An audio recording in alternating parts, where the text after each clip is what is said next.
Okay, guys, I'm recording now. It is Thursday, September 1st. I can hardly believe that summer is almost over. We're just wrapping up a really big month with Team Cup and the Health Bet. I mean, it was really cool to see how many of you had record months. And I just want to carry that momentum into September because I think the Health Bet will be really, really huge for our team. I think it will give people the extra accountability that they need to stick with it and actually see results from their programs. You know, Beachbody has never done this before. So for me, it'll be really interesting to see how this all pans out. You know, if we'll have more people, you know, sign up for the discount coach option after this is all over, because they will see the results hopefully after going through this. So yeah. And from here, I think I'm going to skip over recognition and information and that type of thing because I really want to get to the meat of the call right away. That's social media and branding. I want to keep it kind of short. I'd like to wrap up by 9:30 tonight. Just because we have a busy day tomorrow. We're getting ready to leave for Labor Day to go on a little trip up to the cabin. So I'm going to share my screen, you guys, and then at the end of the call, please ask questions because I don't want to just listen to myself talk. I want you guys to really get everything that you want to get from this call. So also type your questions into the chat bar too. I'll try to answer them as we go along here. So I'm going to hit share screen and then I'm going to pull up some slides that I have for you guys. Okay. So can you guys go like this if you can see my slides that I have here? Okay, I'm just going to minimize this here. Okay, so this is the topic that we have tonight. It's all about consistency in social media. Most of you guys know me already, but I was in social media before I got started as a Beachbody coach. I had a pretty successful blog, mommysavers.com, and I've written 3 books. So I carried a lot of that knowledge into my Beachbody career, which, you know, was an advantage. I couldn't necessarily tap into my existing market just because I was working with frugal moms that didn't want to spend the money on a fitness program. But the knowledge that I gained in that blog, in that social media experience really helped me leverage my new fitness blog. So I want to share a little bit about that with you guys tonight because I really did have to rebrand myself. In my 30s, I was the frugal mom. You know, I was the one that clipped coupons. That's how I presented myself. And when that no longer was my vibe, I mean, my kids were out of diapers, so I wasn't talking about that anymore. I didn't have to clip coupons. I didn't want to go to garage sales. So that's kind of when I fell into fitness blogging because that fitness was my passion.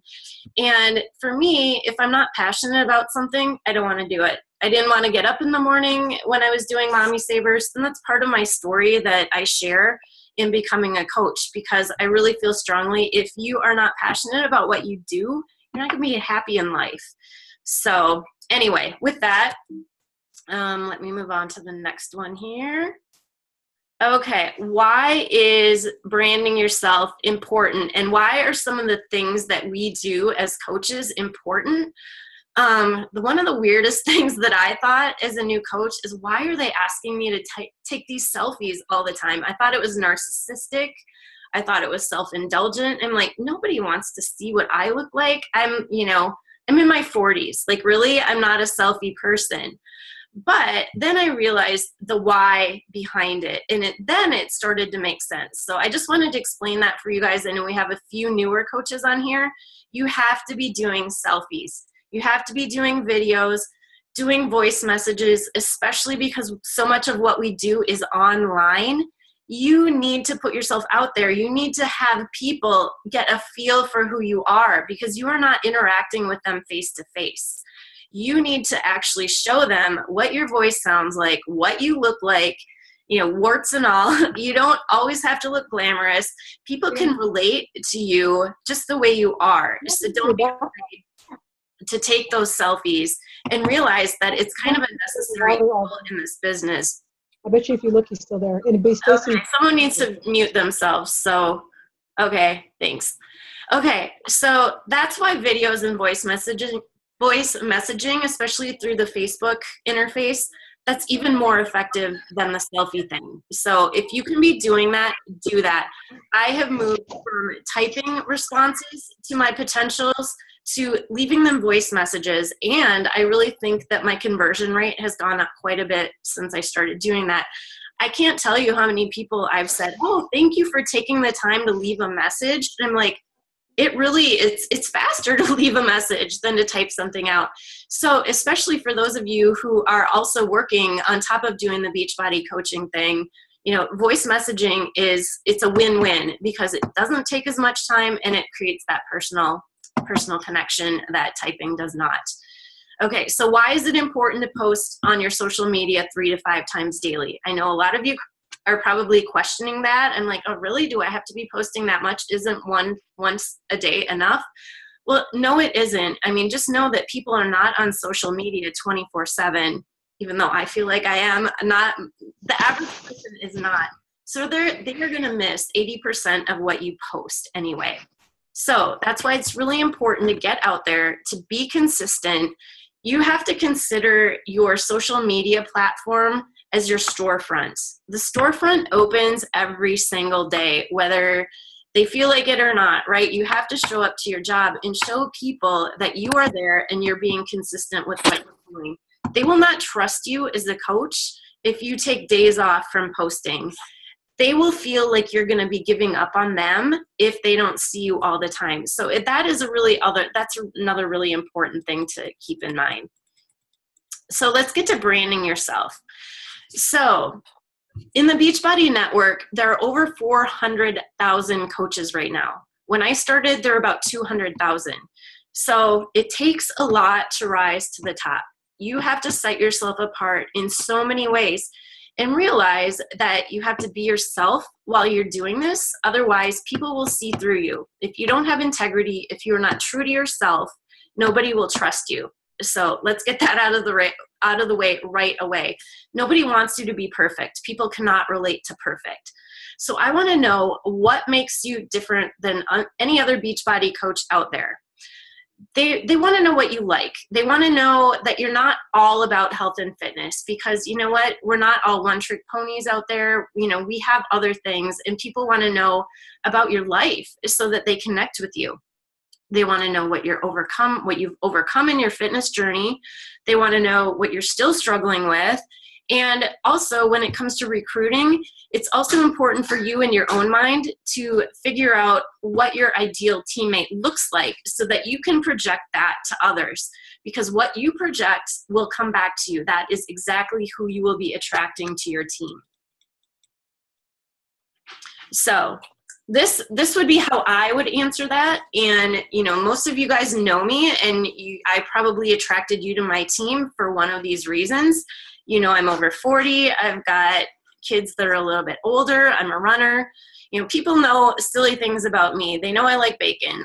They know that I wear silly tank tops. They know I like going to concerts. I like to have fun. So I post about my dog. I post about traveling. This is something, that I have overcome. I will talk about this more in my private challenge groups than I would publicly, but I talk about anxiety and depression. I talk about, the fact that before Beachbody, I would fall off the bandwagon with fitness. I'd get back on, and just that power of habit is important. So I'm looking for people like me. I want them to be self-motivated. I want them to want to have fun, which I feel like I've attracted. Our coaches are really fun. And a lot of us are over 40, not all of us, but you know what? I'm passionate about helping women, especially those in my age bracket, redefine themselves, because so long we've been focused on our kids. We've been, doing the mom thing. Then all of a sudden your kids get a little bit more independent, and all of a sudden you're left with more time for yourself. So a lot of women don't know what to do with that. I'm passionate about helping them. So I want you to take, and I'll put these slides in our team page as well if you want to go back and look at them again. But I want to know what sets you apart, what makes you tick, and what makes you interesting. So let's go on to consistency matters. And I've already kind of covered the 3 to 5 posts daily. No exceptions with that. You can schedule your posts out if you're going on vacation. You can use a third-party platform like Buffer or Hootsuite so that they post. And keep in mind too, when I'm talking about posting, for me, it's mainly Facebook. For you, it might be Instagram, it might be Snapchat. No, Snapchat does not have that third-party feature yet. It could be Twitter, it could be any number of platforms. I also utilize Pinterest quite a bit. So when I talk about social media, just know that you need to pick a platform that works for you, that you enjoy. And, you know, it doesn't have to be all of them. It doesn't have to be just one, but I would master one before you move on to another one, and make sure you are consistent with that one platform before moving on to another one. So when it comes to branding, it's also really, it's a good idea to stay consistent with colors and fonts and designs. That way, when people see visually what you're doing, it will look like something that projects your personality. This is something I personally need to work on a little bit. You know, I tend to like a lot of different things aesthetically, so I need to kind of hone in on that a little bit more. But there are other coaches that I've seen that do a really good job of doing that. You know, they use the same fonts, they use the same logos all the time. That's a great way to be consistent and recognizable. You want to stay true to yourself. Don't contradict yourself. I mean, we all have a lot of different facets to our personality, but just make sure that you kind of stay consistent with that. Oh yeah, Chris, I'm just checking the chats here. I love the pink too. I might actually go with that with my branding, because I don't know, I just kind of like that soft pink color. So another thing too, your voice is really important when it comes to writing your text posts. You know, this isn't necessarily for video or voice messaging or anything like that, but when you're doing a written post, whether it's a blog post or a Facebook post, talk as if you were talking to a friend. If you're writing a post, I know I did one last week about getting a mammogram and how scared I was, and, you know, the fact that I got called back and how scary that was. What you want to do is make it feel like you're actually talking to a friend in that situation. And what is helpful, if you have an iPhone, I'm sure Android has this too, use the voice feature, the voice to text feature. It really helps kind of, you know, what do I want to say? Like, get it on what do you guys know what I'm talking about? So just talking to the microphone, and it will convert your voice to text. And that's maybe what you should start with, is your rough draft to begin with. Sounds more like you, as opposed to like if you were just to sit down and write, especially if you're not good at writing, I would recommend doing that. So all of those things that keep you consistent, they make you recognizable and predictable. And the thing about that is it makes you trustworthy as a coach. If people know who you are, if they know that you're going to show up every day, if they get a good feeling for who you are, they're going to trust you. And this is all about lead generation, you guys. Lead generation means that you have to develop that relationship with these people before they will trust you enough to give you their money and buy a challenge pack. So you have to earn that. You have to have earned the right to work with them. And how do you do that? You let them into your life. You show them who you are. And then you can engage with them on social media too, which we'll get to in a second here. So, okay, post topics. I know I get this question a lot from new coaches that don't know what to post about. So an obvious one is fitness and clean eating. You have to be proof that the products work. If you're doing T25, you need to talk about T25, right? If you're doing country heat, you need to show people that you're doing country heat. Video is a great way to do that. Show them some of your favorite fitness moves. Tell people why you like it. Clean eating, share what you're eating, share your new recipes that you're making, do that. That's kind of a no-brainer. Those are the things that they want to see that you're doing, that you're proof the products work. But you also want to know, you want to let them know, what are you learning with personal development? Because you all know, if you're coaches, that that's another one of the vital behaviors. You need to be working with, you know, your business will only grow as far as your mind will let it, right? So we're all doing personal development, whether it is, you know, working on organizational things, time management, confidence, learning to deal with rejection. These are all things that help us in all aspects of life, whether it's coaching, whether it's our fitness or personal. So definitely share what you're learning. Vulnerability posts are also a really good one. I used my mammogram one last week as an example. That would be a vulnerability post. It's a post where you let people into your psyche a little bit, show them what scares you, what makes you feel vulnerable. I mean, it could be any number of things. Top coaches all do this. I know Alyssa just did one yesterday about her anxiety and her ADHD. That, you know, people relate to that. Like I said, they don't want to think that you're perfect. So the more you can let them in and show them a little bit of your weaker side, the more they will see you as human and relatable. Always celebrate your challenger successes, your coach's successes. We do that. We share our Success Club points. If you have a challenger that did something really awesome, you should talk about that. I also like to ask them if it's okay if I shout them out in my group page. If you're using your personal Facebook profile, you might want to ask for permission. I know a lot of people are a little bit more private on Facebook. So ask for permission, but then just brag the heck out of them. They will love it. Other people will see that and want to achieve the same things. So also, you know, go back to what makes you unique. It does not have to be fitness related. Like I said, people want to know what you're doing for fun. Memes, you know, Transformation Tuesday, Flex Friday, those are all really good things. If you're kind of in a slump and you don't know what to post about, there's so many of them, just Google them. There's way more than one for every single day. Fearless Friday is another good one. Tomorrow's Friday. Everyone do a Fearless Friday post and hashtag it Fearless Friday and tag me in it. That's your assignment. People want to know what you're doing to step out of your comfort zone, and Fearless Friday is a great way to do that. Jamie Messina, who's a friend of mine, she did a call on that a couple months ago, Fearless Friday. It's awesome. And you also want to be talking about the coaching opportunity. Make sure that that is in your feed at least 3 or 4 times a week.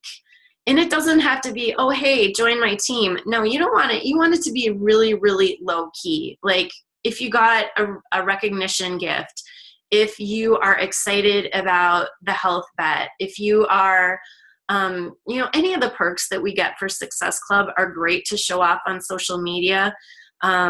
You know, the little canisters we just got, the aprons, all this, you know, it's kind of corny stuff. Come on, let's be honest. But it's fun to get something in the mail. So that's something that you can talk about. You know, those of you that go to Summit, that's a huge opportunity to talk about coaching on social media. Super Saturday, just getting together with other coaches on a regular basis is something that I do. And I like to, you know, hashtag it Coach Life, things like that.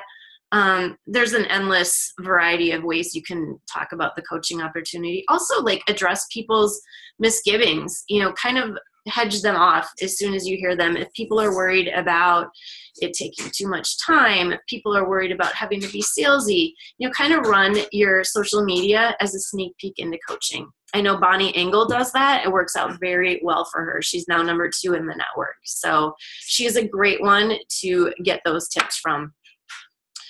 So another thing that you can do on social media is simply hit the share button if you see something that's interesting, whether it's a recipe or a funny video or like that. But don't just share it. You want to put your own spin on it. Why are you sharing it? What is funny about it? What's useful about it? Make sure that your readers or your viewers know why you're sharing it so that they can kind of get a sense for, you know, why you're doing that. And if it's been shared a lot already, chances are it will be popular in social media. So that's another thing to look for. Look for really popular posts, things that are getting shared over and over again. If it fits your niche, it fits your demographic, it's a great thing to share. And here's a little bit of like a measuring stick, if you will. Does your post offer value? I see a lot of coaches posting just random things, and I think, well, yeah, here's a cute picture of you with your Shakeology, but what good does that do me? You want to make sure your post offers value. Does it entertain them? It could be something funny. It could be something useful. Does it inform them? Does it allow your readers to get to know you better? Because that, as we talked about before, is really, really important. And does it open the door for engagement? And what I mean by that is, does it give them the opportunity to actually have a two-way conversation with you, which is really important? Asking questions, you know, like A or B or C. Like if you are shopping, which dress do you like better, A, B, or C? You'll get tons of engagement with that. Ask for their opinions. Have them help you with your niche. So if those questions aren't answered, if your post does not offer value, then you should go back and rewrite it and have a purpose for every post that you do. Okay, so now let's move on to refining our post. Now that we kind of know what we're going to be talking about, we know the purpose and why we're doing this. So, a lot of you don't know what your niche is, and I want you to know that that is totally fine, because your niche will evolve just as you do as a coach. Just because you have an idea of who you want to project, that doesn't mean that that's going to end up being what you do day in and day out. You want to let your audience guide you with that. You want to help them refine your niche. And I think of that hot cold game that we used to play as kids, when you're blindfolded and, they're like hotter or colder, and they kind of guide you to where you need to go. Think of your audience as playing this hot cold game with you. You can tell if they like your post, if they're liking or commenting on it. So if nobody cares about your post, that's a cold post. You want these hot posts to kind of guide you. And, if you do a great post, you get tons of engagement on it, make note of that. That's what you need to be doing more of. You also want to be asking them questions. You can post polls on Facebook, ask them what they want. You might maybe not make it an open-ended question. Like with a poll, have 3 or 4 options. If you have a question, would you guys rather have a clean eating menu plan or a time-saving menu plan, A or B, right? So let these questions and let these types of posts lead you in the right direction. Let your audience tell you what they want more of. Those are going to be your winning posts. You want to deliver those time and time again. Eventually, you'll end up ditching things that you thought would be great ideas, but your audience doesn't, and that's okay. With every one of those, you'll be getting better at what you do. Okay, I think that's all I have, you guys. Yeah, it's just under half an hour here, so I'm going to stop the screen share and open it up for questions. So we've got some chats here too here. All right, okay. You speak your personality. Yeah, you totally do, Sarah. That's, you're helping me when I was stumbling upon my words. So yeah, like people have different phrases that they use when they speak to people in person, that type of thing. So that's why the voice to text is really good. So I hope that helped. Kristen, did you have anything? Feel free to unmute yourself. Or if you have anything to add, too. Yeah, thanks for doing this. Yeah, for sure. I love your social media presence. You're amazing. Oh, thank you. You're amazing already anyways. So. Oh, you're so sweet. But no, I know that I can tell you have a really strong social media presence, too, because you use your faith. I've noticed that.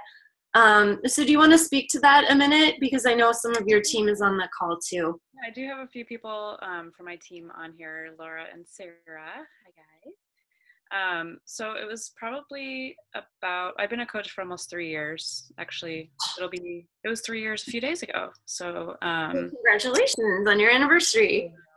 And when I heard, I can't remember who it was that said, pick like 5 things that you represent.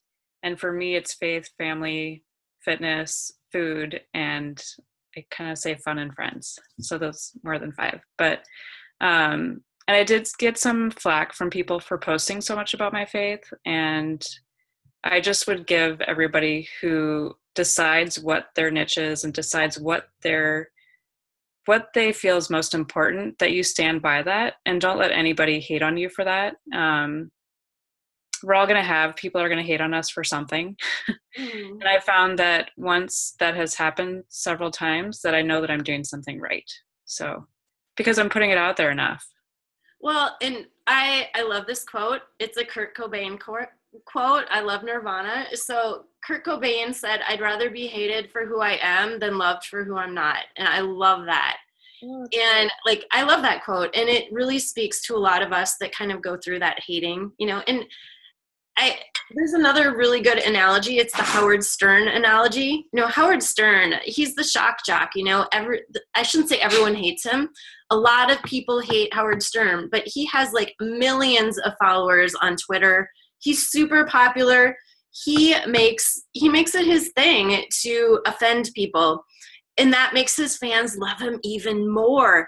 So the more you do your thing, yeah, you're going to offend people, but you're going to make the people that love you even more. So keep doing it. That's kind of my best advice to you guys. I give you guys all props for being on Kim's team. She's really amazing. I actually got to know her a little bit better on the cruise, and she kind of adopted me into your Coach Paige family, and has become kind of a little mentor when I ask you for questions. So I love her. We're all very blessed by her. So. Oh, you're sweet. And the cruise was so much fun. It was. I hope you're going to Punta Cana next year. Yeah, I'm bringing my kids. I'm bringing mine too. It's going to be our 15-year wedding anniversary. What? We got married in Dominican. It'll be 15 years ago. Oh, wow. Sarah has a question. Okay. Right now, she's struggling to find just five things she's passionate about. Mm-hmm. Could you maybe clarify how to choose your niche or your passions and streamline that? Okay. Well, what I would do is just start with your day-to-day. It doesn't have to be anything you are super passionate about. I mean, I will post about my coffee in the morning and the fact that I collect coffee mugs. I mean, I'm not passionate about collecting coffee mugs, but I'll still post about it, right? So and the only reason I say that is it doesn't have to be anything big. Just start with something. Feel forward. You will kind of hit upon those things that resonate with other people, and they will be things that you're really surprised about. Like my coffee mug post, I got a lot of responses from it. I'm like, I didn't realize so many other people collected coffee mugs, but maybe I'll start bringing them into my social media stream a little bit more often. So I guess to answer your question, Sarah, doesn't have to be anything you're passionate about. Just start and see what sticks. It's almost like doing an A/B test in marketing. Like, I mean, when we all start out as coaches, we're not quite sure what our niche is, and that's okay. Like I kind of said, you want to rely on the people that are following you anyway to kind of like speak up on your behalf, and like, what do they want you to talk about more? And you might even want to, if you have like 5 or 6 people that you really trust, say, what do you think about me? Because a lot of us don't know what our persona is to other people. So it can be really valuable just to ask people, how do you perceive me? It seems like a weird question, but you can get some really useful responses from that. It can give you really telling advice in moving forward. That would be my advice. That's really good. Okay, Megan, personal page, I don't post a lot of stuff on my personal Facebook wall. I have a Facebook group and I have a Facebook like page. I have a Pinterest page. I've got a blog. I do Snapchat. I'm all over social media, Instagram too. So if you are uncomfortable posting on your personal Facebook page, pick something else. For me, Instagram is safer because my mother-in-law isn't there. My mom isn't there. I can be myself. Pick a social media format where you can be true to yourself without fear of judgment. So for me, it was not my personal Facebook wall. It was almost anything but that. But now that I've been in coaching for 2.5 years, I will post a lot more on my Facebook wall because by now everyone knows I am so ingrained in coaching that it just is part of my life. But at first I didn't feel that way. I was much more timid about it, which is why I kind of sought out those other social media platforms where I could be myself. Oh yeah, Denise, I just signed up for Jesse Regan's, and that is the only one that I've really paid for.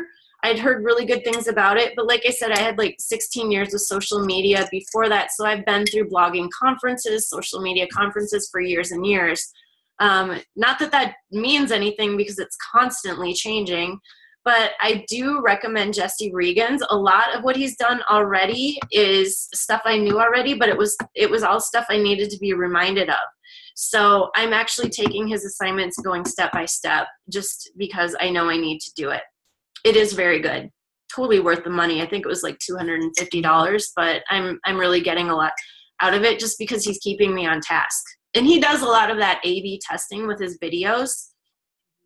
I've started to do more Facebook ads, and a lot of what he talks about is targeting your niche and finding those winners that don't cost a lot per click. For example, this is one that I did before Jesse Regan's training. I have an Aldi meal plan, and I boost it to Aldi people that like Aldi, women specifically in my age demographic, and I get a 3-cent click through on that, which is such a bargain.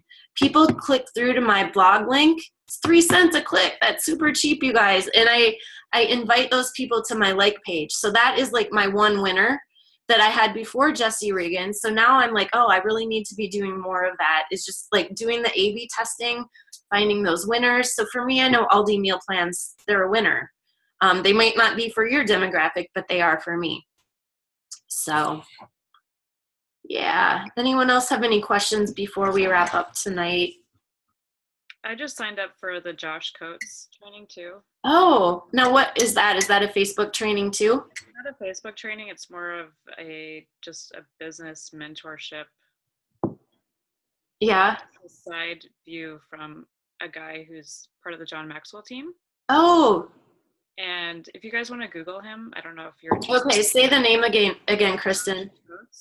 Just say it again. Josh. Josh. J-O-H, and then Coates, C-O-A-T-S. Okay.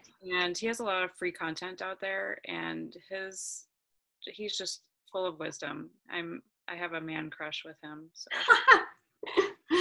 Is he cute? Oh, I'll have to Google him now. Yeah, but yeah, he's just so full of wisdom. And one thing today, this is kind of off the cuff, but one thing he said today is, he said, Carl Deichler is going to hate me for saying this. I'm like, what is he going to say? What is he going to say? He's like, Success Club 5 is not okay. He said, that's what we want people to do. And that means you're going to be successful. He said, that is just the bare minimum. That makes you average. He said, you need to shoot for the stars, because Success Club 5, that means you're only helping 2.5 people a month. So it was just kind of thought-provoking for me. Yeah, I don't know if you have any thoughts on that, but. Well, you know me, I'm all about like Success Club 20, 30, 40, like. So for me, I don't put a limit on it. One thing that I've noticed some coaches do is like, oh, I hit Success Club 5, I'm done. Or I hit Success Club 10, I'm done for the month. No, not if you want to be a runner. But I also do not project my goals onto other people, because I do know that there are discount coaches out there that simply want to enjoy their discount, or people that maybe want to help a family member here or there. That's totally fine too. But if you are a runner, if you are one that wants to work this business full time, I would say Success Club 20 is what you need to do consistently every month. And you need to be recruiting probably at least 3, 4, 5 coaches every month if you want to make it a full-time job. That's my experience. So you have to do the work. You have to set your goals high depending on what you want to do with it. Yeah. The thing is, it's not complicated, but it does take time. And a lot of people aren't willing to put in the time. You know, they like their reality TV shows. They like sleeping. You know, like I've given up a lot of sleep. I get up at, crazy hours of the morning to get up and work, but I love it. And it makes me happy. So for me, it's a fair trade. Yeah. All right. Anyone else before I wrap it up? Thank you very much. You're welcome. Yeah, let's do another call. Kristen, you let me know what your team needs help with, because I take requests. I like that. And Laura, do you have any ideas? Oh, okay, about recruiting. probably not my first year. That was hard for me to start recruiting, because when I was a new coach, I felt as if I didn't know enough to recruit, which in hindsight was a stupid mistake, because and my story is a little bit different. I did not have a strong supportive upline. Long story short, I'm on my 4th coach right now. So the first coach that sponsored me quit. The second one that sponsored me quit. The third one that sponsored me never showed up, used my volume to further her career without actually doing anything. So I actually got a coach switch, a request done. So now Jacqueline is my coach. But my point in saying that is I didn't know that if I sponsored them into coaching, that I wouldn't have to train them. I thought I would have to do all that myself. And you guys don't have to. You've got Kristen, you've got me, you've got all of the diamond coaches that run our trainings. All you have to say is, I love this opportunity. Can I share it with you? I think you would like it too. And you don't have to train people until you're ready. So I wish I had known that. Okay, Terry Jo, I will do a Pinterest call sometime. Pinterest is a great platform if you have a blog. You can also link to your Facebook pages, but for me, linking Pinterest to my blog has been huge, especially meal plans and recipes, because that's what people go on Pinterest for, right? They go for recipes. So if you like blogging about food, do it. Like, you cannot come, and the thing is, people don't care if your photo is fantastic. If it sounds good, they're going to want to do it. Like, really, like if it's an easy recipe, I just can't say enough about food blogging. It will take your business to the next level if you have the time to do it. But that's a whole separate call, which I should put that on my list to do that. I think that'd be fun. Food blogging and Pinterest. I don't know how many of you have blogs. I do recommend it, but not at first. Or unless you have time, because blogging is time consuming and you're not going to see a huge payoff right away. I would focus on an easy social media platform. For most of you, it's Facebook. I know a lot of coaches have success with Instagram, but I don't. I think it's because my demographic skews a little bit older. But if you're like 35 and younger, Instagram might be a good fit for you. How are you doing with Snapchat? How do you feel? I like Snapchat for fun. And for me, it really helps with engagement and having people get to know who I am. So it's really hard to measure the ROI on that. I do have a lot of people that follow me, but I'm not, it's hard to know if that's really converting. But I do it because it's fun, right? Like, I love Snapchat. And any social media platform, I can get myself out there. And, like, we always think of social media as our own little mini reality TV shows. So if people get to know me through Snapchat, that's great. But I don't consider it a business builder. I kind of consider it icing on the cake because it's fun and I like it. Yeah. Melanie says she likes Instagram because she can get more response and build it.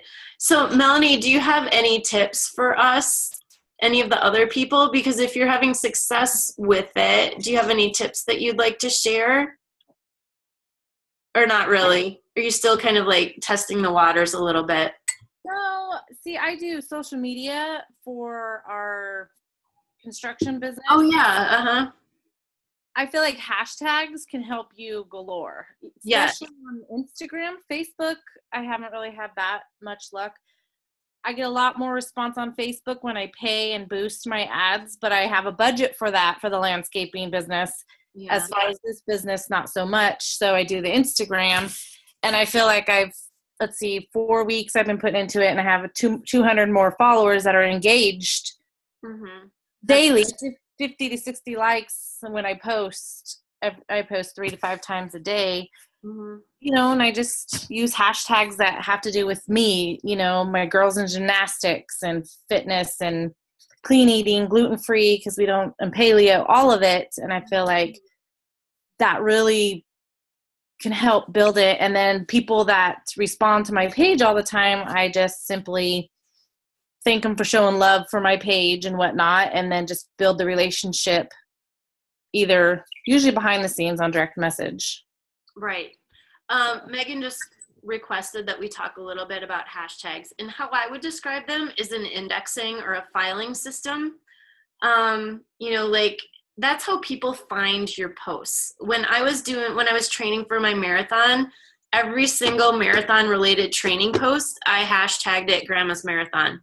And with that, I got connected to so many other people that were also training for Grandma's Marathon. I knew they were fitness minded so that we would have something in common. So I would look into hashtags that have, enough of a following, but not too many. Like if you hashtag fitness, I mean, it's pretty much useless because they're going to be like, I don't know, 50 million, that your post will be bumped down before it even gets there. So for me, like a good number for a hashtag to have would be probably between like 5 to like 20,000, because then it won't get diluted so quickly, but you'll still reach a large number with your audience. Never ever hashtag anything Beachbody related. You will only find other coaches, and that they are not your target market. Definitely not. So try to think of hashtags that will attract people that are interested in the same things that you are, that you can relate to them on a personal level, whether it's fitness or not. But don't hashtag, I mean, sometimes I'll hashtag 21 Day Fix and all that kind of stuff, but that is not going to get you challengers. It will not get you coaches. It will get you other coaches, if that makes sense. So, back to school. That's a good one.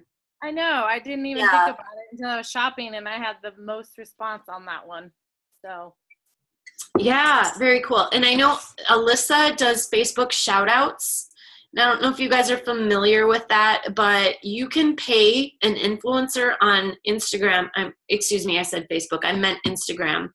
You can pay people on Instagram that have a large following to shout you out on their page. Can cost anywhere from like $10 to $15 on up to like if Kim Kardashian shouts you out, it's probably 30 grand, right?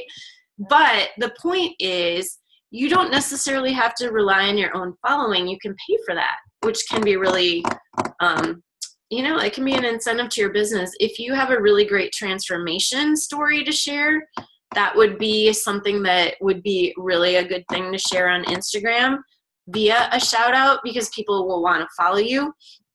I have not done that personally just because I'm not really, I don't use Instagram that much with my business, but I know that other coaches have, so I'm probably the wrong one to speak to that, but just know that it's something you can do. Laura, you know what? Instagram over Facebook, it really depends on your market and what you like doing and how you utilize it. I do think the one thing that people don't do enough on Instagram is have a two-way conversation, because if people are liking your posts, then you need to reach out to them and start forming them. You guys all know the FORM acronym, start asking about family, occupation, recreation, and then deliver your message. So people won't trust you until they know you. And for me, that's a little bit harder to do on Instagram than it is on Facebook.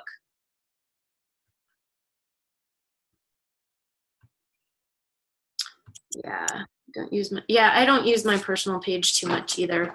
So yeah, I do like the like page, because you set a budget, like you said, Melanie, you set a budget and you target your audience and you invite those people to like your page, and that's a great way to boost your following. I get a lot of people from Facebook.